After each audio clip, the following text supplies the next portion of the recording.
মহামৃত্যুঞ্জয় মন্ত্র।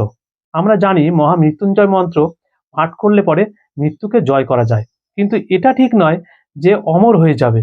মানুষ কখনো অমর হতে পারে না, তবে মৃত্যুর কিছুটা সময়কে পিছিয়ে দেওয়া যেতে পারে। তো শুনুন মহামৃত্যুঞ্জয় মন্ত্র।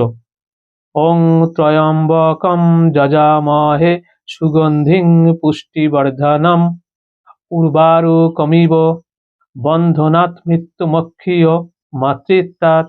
এই মন্ত্রটির অর্থ হলো, আমরা ভগবান শিবের উপাসনা করি, যার ত্রিনেত্র রয়েছে, যিনি প্রতিটি শ্বাস প্রশ্বাসে শক্তির সঞ্চার করে এবং সমগ্র সৃষ্টিকে লালন পালন করেন।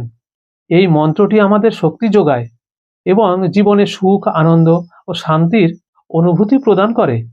আমরা প্রত্যেকেই জানি যে অমরত্ব অর্জন করা সম্ভব নয়, তবে ভোলানাথ তার শক্তি দিয়ে আমাদের মৃত্যুর সময়কে কিছু সময়ের জন্য পিছিয়ে দিতে পারেন।